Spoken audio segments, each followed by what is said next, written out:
공의 하나님, 오늘 말씀을 통하여 이스라엘의 죄악과 심판을 돌아보며 우리의 삶도 주님 앞에 내려놓고 돌아설 수 있기를 원합니다.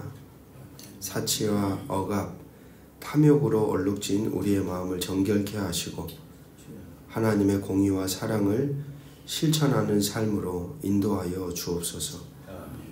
이 대한민국에 일어나고 있는 일들을 보시는 아버지, 여전히 자신의 추함을 깨닫지 못하는 지도자에게 주여 돌아설 수 있는 마음을 주시고 이 나라의 전국이 속히 안정적으로 회복될 수 있도록 정치 지도자들에게 한 마음을 허락하사 하나님의 선한 뜻이 이 나라 가운데 세워지는 복된 흔적을 만들어가게 하옵소서.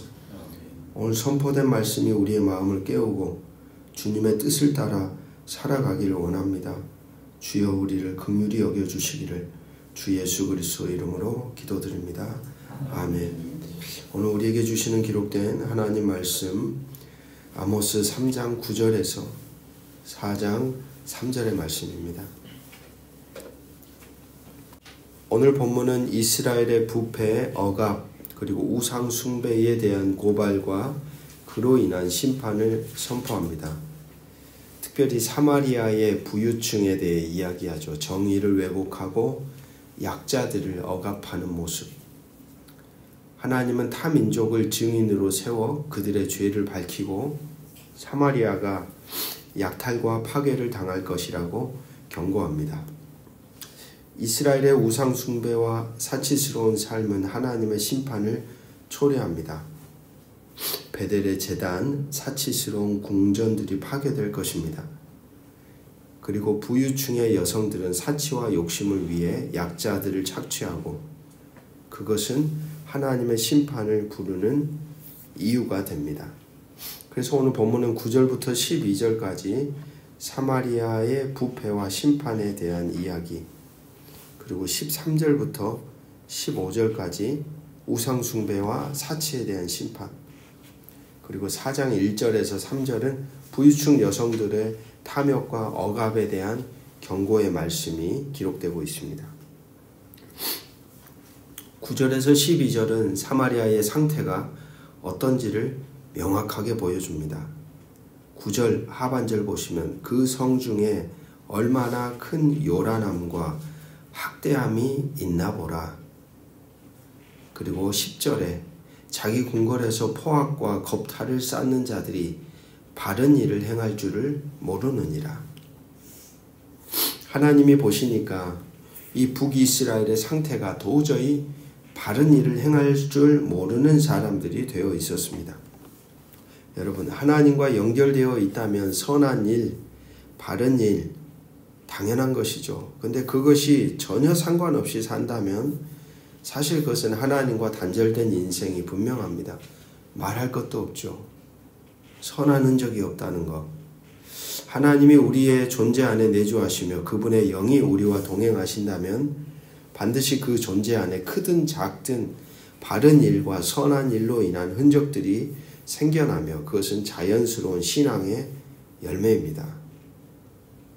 이 사람들은 도대체 무엇을 얼마나 더 모으려고, 얼마나 더 올라가려고, 얼마나 더 거대해지려고 이렇게 악하게 살아갔던 것일까요?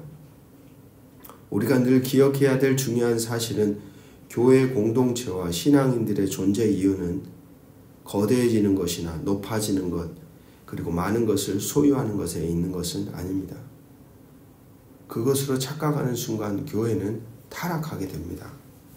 오히려 우리가 더 생각하고 품어야 될 마음은 예수의 생각과 예수의 마음과 예수의 뜻을 더 나아가 그로 인해 남겨진 그분의 삶과 사역을 계승하며 살아가는 데 있습니다.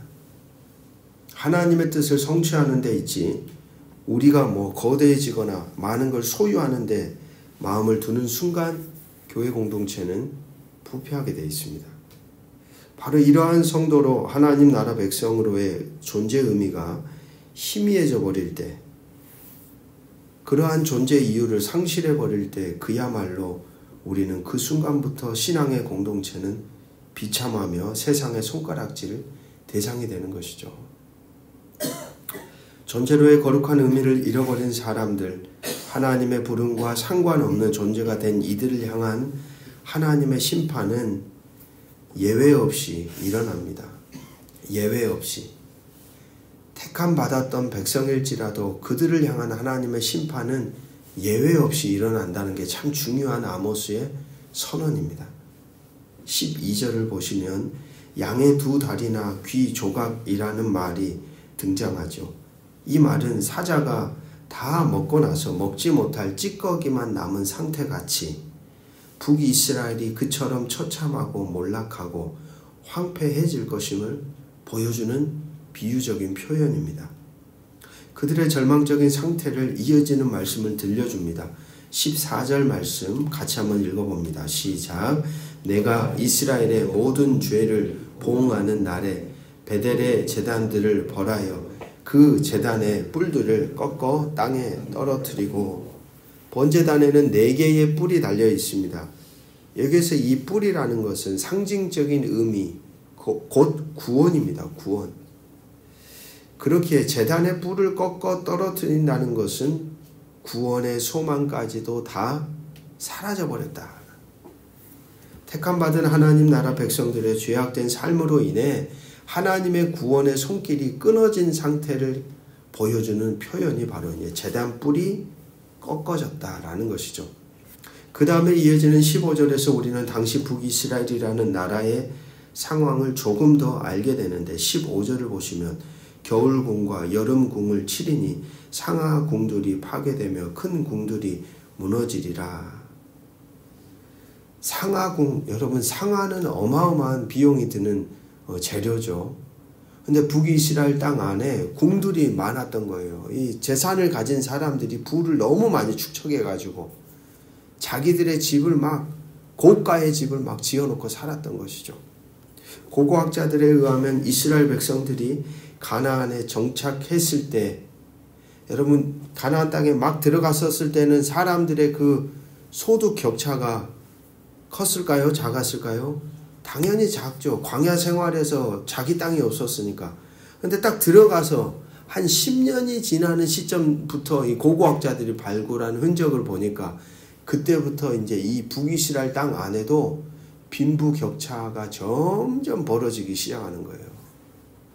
가난한 자는 처절하게 가난해가지고 자기 집도 다 뺏기고 몸도 종살이를 하면서 살아갈 수 없는, 밖에 없는 비참한 자리에 있고, 가진 자들은 막 재물을, 돈을 막 손에 거머쥐면서 자기 땅이 넓어지고 이 격차가 점점 벌어졌다는 겁니다. 주전 8세기, 그러니까 북이스라엘이 멸망하던 그 시점에는 더 크고 잘 지어진 가옥들과 다닥다닥 붙은 작은 규모의 집들이 대조적으로 발견됐다는 거예요. 한쪽에서는 부촌이 형성이 돼가지고 자기들만 배부르게 사는 사람들이 몰려 있었고, 한쪽에는 정말 판자촌 같은 집들이 다닥다닥 몰려가지고 하루하루 사는 것도 전전긍긍하며 사는 사람들이. 여러분, 근데 원래 하나님이 원하셨던 이스라엘 공동체는 공의와 정의가 있다라는 건 같은 형제요, 같은 자매요, 한 가족처럼 서로가 서로를 도와주고 같이 살아가는 공동체를 하나님이 꿈꾸셨는데 어느 순간 완전히 나누어져 버린 상태, 그런 상태가 되었다는 거죠. 바로 오늘 본문에 나오는 이 궁들에 대한 이야기도 역시 그러한 그들의 상태를 적나라하게 보여주는 것입니다. 이스라엘은 하나님이 다스리는 나라였습니다.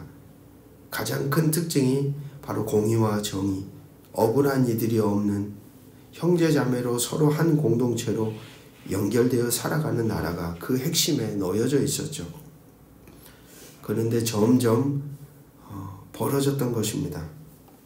그렇게 자신들의 정체성을 상실해버린 이 나라를 하나님은 그냥 두실 수가 없는 거죠. 아무리 택함받은 백성들이라 할지라도 하나님의 경고의 말씀을 무시한 채 하나님의 선한 뜻을 살아내려고 하는 마음조차 상실해버린 상태가 되면 하나님은 여지없이 칼을 드시고 그 대상을 징계하시는 모습을 우리에게 보여주고 있는 겁니다.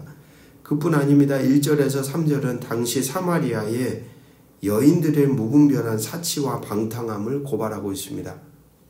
당시 부유한 남성들이 가나안 백성들을 학대하고 농락하고 압제했던 이유는 바로 사치스러운 향락 생활을 만족할 줄 모르는 자기 부인들의 탐욕을 채워주기 위함이었습니다. 상류층의 호화로운 생활이 당시 한 형제 자매로 출발하였던 동족 가운데 가난하고 힘없는 이들을 착취함으로 그들의 인권을 유린함으로 얻게 된 결과물이었기에 하나님은 아모스를 통하여 그들에 대하여 분노하고 있습니다.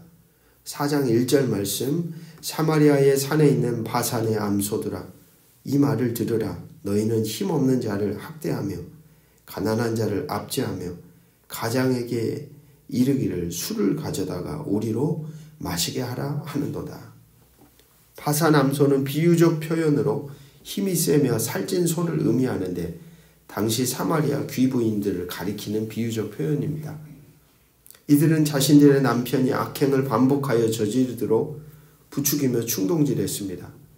남편도 귀부인들도 그들의 마음 생각에는 자신들의 욕망을 충족시켜 주는 것에만 가득했지 언약계약 공동체였던 동족 이스라엘에 대한 형제애는 상실했습니다. 이기적인 사람들, 자기 욕망 중심적인 사람들, 자기 소유와 만족에만 붙들려 살아가는 사람들, 곁에 함께 살아가는 사람들이 얼마나 아파하고 괴로워하든지 전혀 상관하지 않고 무심하게 살아가는 사람들, 바로 그들이 북이스라엘의 현 주소였던 것이죠. 하나님을 바르게 알고 하나님과 더불어 살아가는 이들은 하나님과 연결되듯이 함께 살아가는 이 땅의 모든 사람들과도 연결되어 함께 더불어 살아가는 존재로 걸어가게 됩니다. 이런 관계가 끊어져 버린 사람들에 대해 오늘 하나님은 단호합니다. 그들을 끌고 가신다는 거죠. 그들을 심판하신다는 겁니다. 사랑하는 말씀의 동역자 여러분, 오늘 우리의 삶은 어떨까요? 오늘 우리는 어떻게 살아가야 할까요? 북이스라엘의 호화로운 귀족들과 귀부인들이 살아가는 방식이 행여나 우리와 닮아 있는 것은 아닐까요? 주님은 말씀하셨습니다. 들을 게 있는 자는 듣는다고. 듣고 응답함으로 우리의 존재를 바르게 돌아보아야 합니다. 그리고 하나님이 원하시는 바르고 선한 뜻을 우리의 삶을 통해 구현하는 자로 오늘도 저와 여러분이 살아가는 하루의 흔적이 되기를 주의 이름으로 축복합니다. 기도하겠습니다. 주님, 오늘 우리의 삶을 비추어 봅니다. 당신의 은혜로 택함을 받았고 구원을 입었지만 우리의 흔적은 얼마나 당신의 뜻과 닮아 있을까요? 세상의 탐욕과 자기중심적인 욕망이 우리를 지배하고 함께 살아가는 이들에게 무관심한 우리의 모습을 돌아보게 됩니다. 주님, 북이스라엘이 잃어버렸던 공의와 정의의 나라를 가장 작게는 우리의 가정과 그리고 우리의 신앙의 공동체와 그리고 우리가 발 딛고 살아가는 이 나라와 민족 전 세계 열방 가운데 하나님의 사람들을 통하여 다시 세워 주시옵소서. 지금 이 시간에도 신음하고 탄식하고 불안과 두려움 속에 절망의 나락에 떨어져 있는 많은 사람들이 하늘을 향해 탄식의 소리를 높이고 있습니다.